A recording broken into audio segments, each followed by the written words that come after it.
Let me ask you something. When was the last time you made a decision, a simple, everyday decision, without second-guessing yourself 10 times over? When was the last time you lay down to sleep, and your brain actually let you? When was the last time you were fully here, in this moment, in this room, in this conversation, without half your mind 3 days ahead, playing out worst-case scenarios like a movie you never asked to watch? If you're struggling to answer that, this video is for you. Because here's the truth. Nobody says out loud, overthinking is not a personality trait. It's not just the way you are. It is a habit, and like every habit, it can be broken. Today, we're going deep. We're talking about why your brain does this to you, what's actually happening inside your mind when you spiral, and, most importantly, the exact steps you can take, starting today, to take your mind back. This isn't fluff. This isn't just breathe and think positive. This is real, science-backed, life-tested strategy for people who are done living inside their own heads. So if you're ready to finally stop the noise, let's go. Chapter 1. What overthinking actually is. First, let's get clear on what we're actually dealing with. Overthinking. We throw the word around casually. Oh, I'm such an overthinker, like it's a quirky personality badge. But what's really going on? Overthinking is when your mind gets stuck in a loop. You replay a conversation, you rehearse a future scenario, you analyze a problem from every possible angle, and then analyze it again and again, until you're exhausted, paralyzed, and no closer to an answer than when you started. There are two main flavors of overthinking, and it's worth knowing which one hits you hardest. The first is rumination. That's when you're stuck in the past, replaying mistakes, rewinding conversations and editing your lines, asking, why did I do that? Or, what must they think of me? Over and over. Rumination is mental time travel, except you only ever go backward, and the destination is always painful. The second is worry. That's when you're stuck in the future. What if this goes wrong? What if I fail? What if they leave? What if I make the wrong choice? Worry is your brain trying to prepare for danger. But instead of helping you, it just keeps generating new threats to obsess over. Both of these have one thing in common. They pull you out of the present moment. And the present moment is the only place where real life is actually happening. Here's something that might blow your mind. Your brain is not doing this to hurt you. It's trying to protect you. Somewhere deep in your evolutionary wiring, your brain learned that thinking through problems kept you safe. Anticipating danger kept you alive. Reviewing past mistakes helped you avoid repeating them. The problem? That system was designed for a world of immediate physical threats, predators, famines, tribal conflicts. It was not designed for the modern world of emails, social media, relationship drama, career anxiety, and 24/7 information overload. So now this ancient survival mechanism is misfiring constantly, turning your own mind into a source of stress instead of a tool for solving it. Understanding this is the first step. Your brain isn't broken. It's just running an outdated program. And today, we start the upgrade. Chapter 2. The real cost of overthinking. Before we get to solutions, I want you to really feel the weight of what overthinking is costing you, because a lot of people treat it like a minor inconvenience, an annoying quirk. They don't realize it is quietly stealing their life. It steals your time, hours, days, entire weekends consumed by mental loops that go nowhere. Time you could have spent creating, connecting, resting, living, gone. Spent in your own head, going in circles. It destroys your confidence. Every time you second-guess a decision you already made, you send yourself the message, I can't trust myself. Do that enough times, and you stop trusting your instincts entirely. You become dependent on other people's opinions. You hesitate when you should act. You shrink. It wrecks your relationships. When you're lost in your thoughts, you're not present with the people in front of you. You're mentally editing conversations before they happen. You're reading into texts and tones and facial expressions, constructing whole narratives about what someone really meant. And those narratives are almost always wrong and almost always damaging. It tanks your performance. In sports, they call it paralysis by analysis. When athletes overthink their technique mid-performance, they fall apart. The same is true in every area of life. Overthinking is the enemy of flow. It interrupts intuition. It slows you down precisely when you need to be sharp, and perhaps most painfully. It robs you of joy. You could be at a beautiful dinner, a family celebration, a perfect evening, and your mind is somewhere else entirely. Worrying, replaying, planning. You're physically present but mentally absent. That's not living. That's watching your own life through a foggy window. The good news? Every single one of these costs is reversible.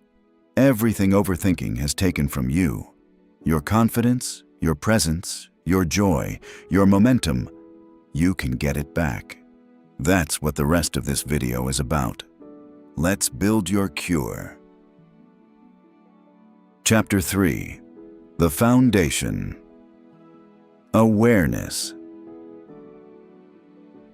Every transformation begins with awareness.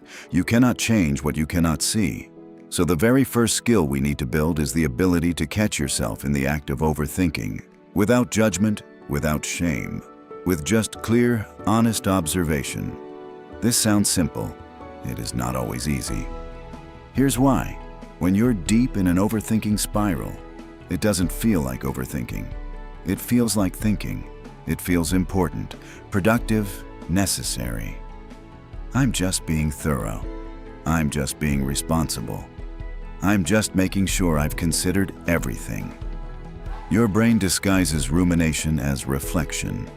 It disguises worry as preparation. It is sneaky like that. So how do you catch it?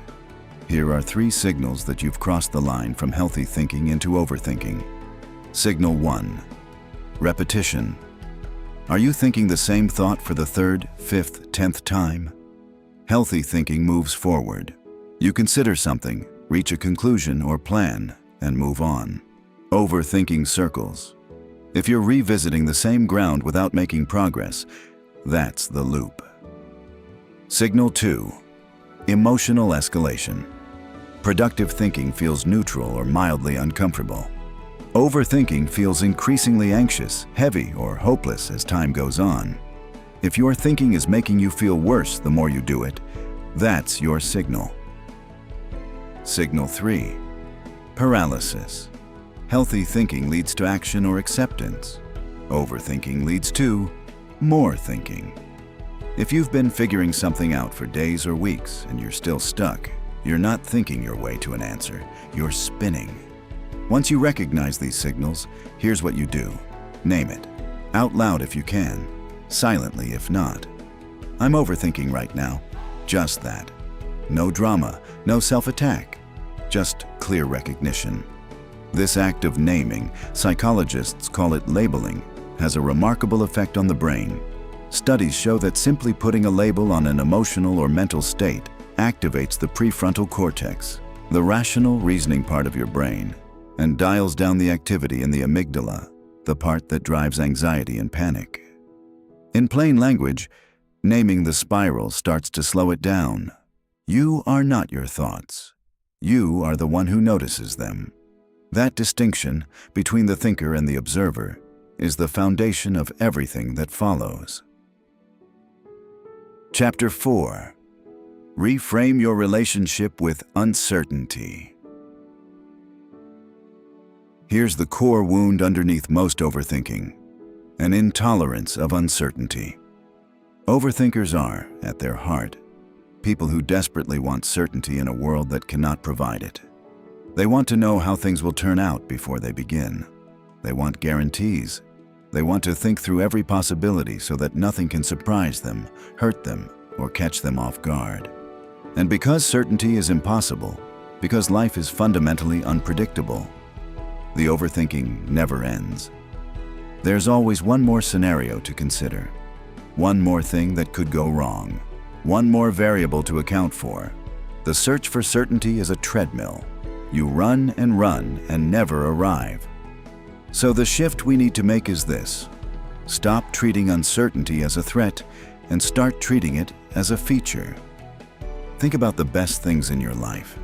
The relationships, the adventures, the growth, the moments that took your breath away. Did any of them come with a guarantee? Did you know in advance that they would work out? Of course not. You stepped into the unknown. And the unknown delivered something extraordinary. Uncertainty is not the enemy of a good life. It is the prerequisite for one. Now, this is easy to say. How do you actually internalize it?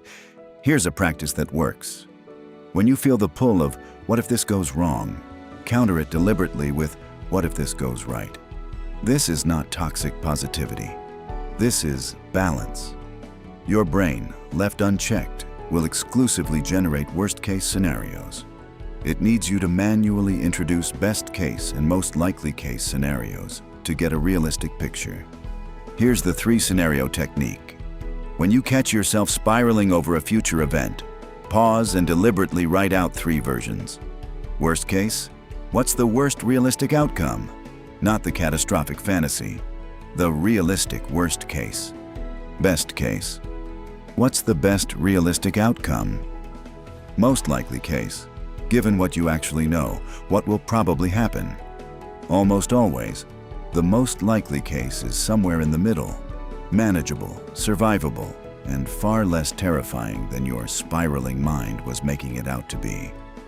The goal is not to eliminate concern about the future. Some planning is healthy and wise. The goal is to bring your thinking into proportion, to see reality clearly instead of through the distorting lens of anxiety. Chapter 5. The Power of the Present. If overthinking lives in the past and the future, then the antidote lives in the present. This is where mindfulness comes in. And before you roll your eyes, let me be very clear. I'm not talking about sitting cross-legged on a mountain for 40 days. I'm talking about a simple, powerful, scientifically validated practice that you can do anywhere, anytime, in about 60 seconds. The present moment has a quality that the past and future never will. It is real. The past is a memory, a reconstruction that your brain edits and distorts every time you access it. The future is a projection, a story your brain generates, almost always with far less accuracy than it pretends. But right now, this moment, this is where you actually exist. And here's the powerful thing about fully inhabiting the present. There is no room for overthinking. Overthinking requires mental abstraction, pulling your attention away from what is and directing it toward what was or what might be. When your attention is fully anchored in the present, in what you can see, hear, feel, touch, the spiral simply has nowhere to run. Here's a technique you can use right now. It's called the 5-4-3-2-1 grounding method. When you notice you're spiraling, stop. And then, name 5 things you can see. Right now, in your environment. Look at them, really see them. Name 4 things you can physically feel. The weight of your body in the chair, the texture of your clothes, the temperature of the air. Name 3 things you can hear. Actually listen. What's in the background? Name 2 things you can smell, or 2 things you like the smell of. Name 1 thing you can taste. By the time you get to the end of this exercise, you are here. Your nervous system has downshifted. The spiral has loosened its grip. This is not magic. It is neuroscience. You have redirected your attentional resources from abstract rumination to concrete sensory experience. And your brain cannot fully do both at once. Practice this daily, not just in crisis moments. The more you train your brain to find the present, the more naturally it returns there. Mindfulness is a muscle. You build it by using it. Chapter 6. Taking Action. The Cure for Paralysis. All the awareness and mindfulness in the world will only take you so far. At some point, the cure for overthinking is devastatingly simple. You have to act. Action is the circuit breaker of the overthinking loop. Here's why. Overthinking thrives on inaction. Every day that passes without a decision, without a move, without a commitment, your brain interprets as evidence that the situation is still dangerous, still unresolved, still needing more analysis. So it keeps analyzing, it keeps generating thoughts, it stays in high alert. But the moment you act, even imperfectly, even incompletely, you send your brain a different signal. We're moving, we're handling it. Stand down. This is why the most effective overthinkers I've ever heard of are not people who found perfect solutions. They are people who found good enough solutions and moved. Done is better than perfect. Forward is better than flawless. Here's a principle that will change how you make decisions. The 10-10-10 rule. When you're agonizing over a decision, ask yourself 3 questions. How will I feel about this in 10 minutes? How will I feel about this in 10 months? How will I feel about this in 10 years? This 3-part lens instantly reveals the true weight of most decisions. The thing you're losing sleep over right now. In 10 years, there's a very high chance you won't even remember it. And even if you do, you'll remember whether you acted far more than whether you acted perfectly. Another tool for action paralysis, the 2-minute rule.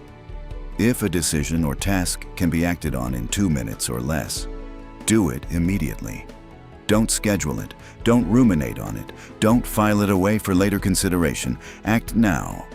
This builds a habit of decisiveness that slowly rewires your default setting from hesitation to momentum.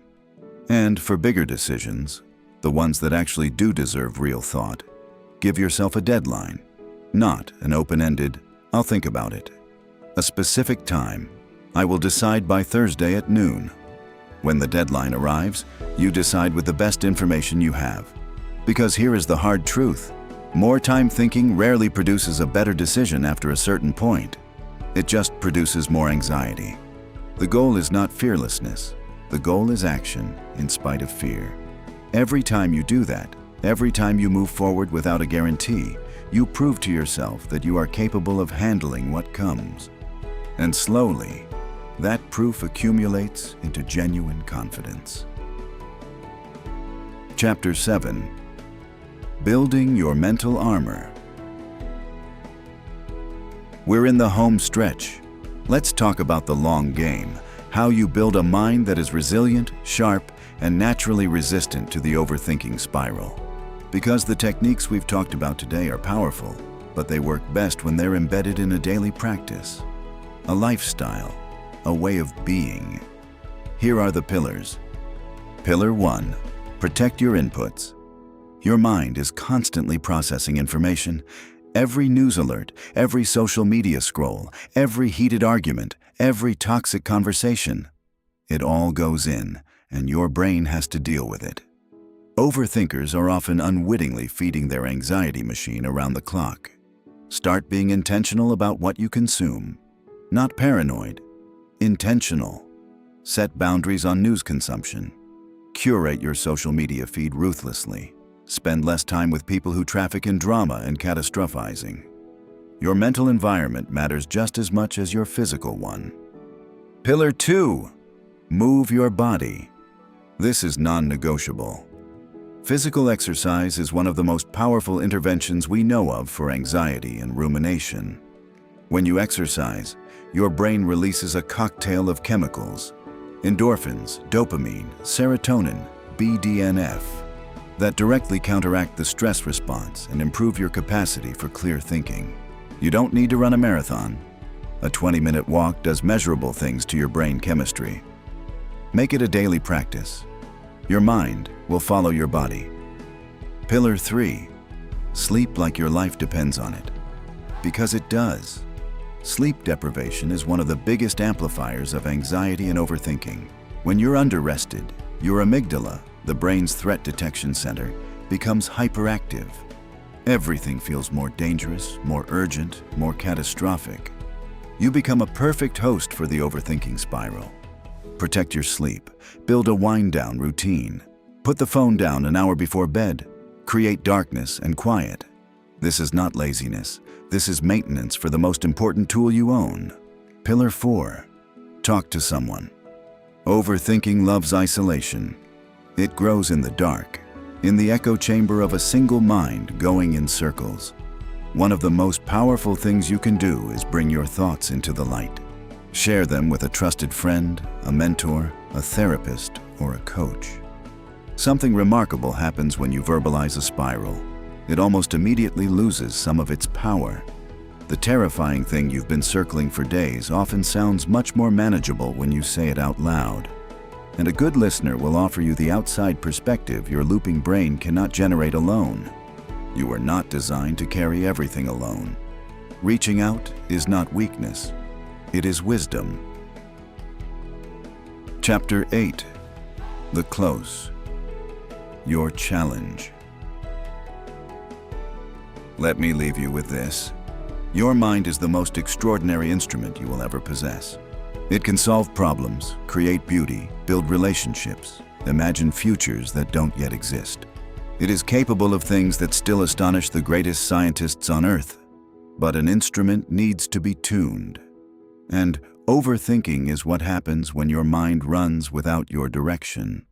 When the instrument plays a chaotic noise instead of music. What we've built today is the beginning of your tuning process. Awareness, reframing, presence, action, daily armor. None of this happens overnight, but every single step you take, every spiral you catch, every moment of presence you choose, every imperfect action you take instead of waiting for perfect certainty is a vote for the person you are becoming. A calmer person, a clearer person, a person who is here, fully, powerfully, joyfully here. So here is your challenge for today. Just one thing. Pick one technique from this video, just one, and use it today. The 5-4-3-2-1 method, the 3-scenario reframe, the 2-minute rule. Name your spiral the next time it shows up. One thing, today, that's where it starts. Your mind doesn't have to be a battlefield. It can be your greatest ally, and the work of making it one begins right now. Let's go. If this video helped you, hit that like button and share it with someone who needs to hear this today. Subscribe Wisdom Hack for more content on building a stronger, calmer, more focused mind. I'll see you in the next one.